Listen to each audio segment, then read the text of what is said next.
En fait, j'ai une préoccupation assez exceptionnelle.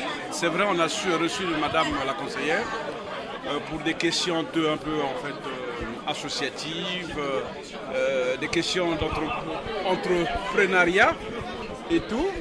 C'est vrai, mais nous souhaiterions en fait recevoir des ministres politiques ici pour des questions en fait spécifiques, notamment des trucs comme des accords, les permis de conduire. Non seulement cela, en fait,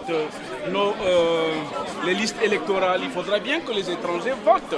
C'est dans l'article 3 de la Constitution congolaise. Donc chaque Congolais a le droit de se prononcer en fait pour des personnes qui veulent justement diriger le pays. Voilà, donc aujourd'hui vous militez pour le droit de vote des Congolais de l'étranger. Absolument, absolument. C'est fondamental. C'est même la raison d'être en fait d'un Congolais. Parce qu'on ne peut pas exclure certains Congolais. Il y a des Congolais qui votent et par contre d'autres ne votent pas. Pour la simple raison qu'ils sont partis à l'extérieur. Et mon dernier point que je voulais demander en fait, au gouvernement congolais, au Canada, nous n'avons pas de représentativité. J'ai eu un frère qui est allé en formation au Canada.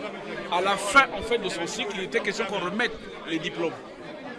Alors c'est l'unique pays, le Congo-Brazzaville, où il n'y a pas eu de représentation. Le diplôme de mon frère a été remis par un blanc. Mais c'est ahurissant. C'est pitoyable, c'est minable. On ne sait pas, franchement, un grand pays comme le Canada, où il y a des atouts, comment on ne peut pas avoir une représentation là-bas? Pour quelles raisons? Nous avons de l'argent, nous avons suffisamment d'argent au Congo.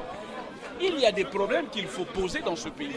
Au Congo, nous avons le bois, la deuxième grande forêt du monde, et nous n'avons pas d'étable banc.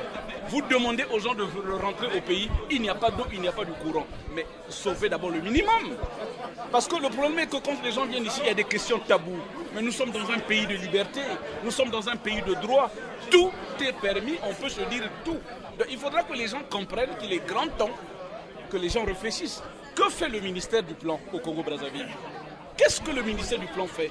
Mais le ministère du Plan est là pour faire la statistique, projeter l'avenir, voir l'évolution du pays en 2 ans, en 3 ans. Il y aura quelle population au Congo? Il faut prévoir les salles de classe, il faut prévoir les tables bancs, il faut regarder, il faut augmenter les hôpitaux.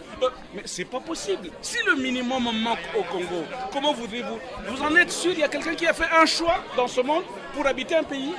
Et pourquoi il y a un groupe de gens qui doivent être heureux dans un pays et d'autres sont malheureux? Pour avoir fait quoi? Non, il faudra qu'on réfléchisse, qu'on s'asseye, qu'on trouve des solutions pour le développement durable et serein de notre pays. Merci.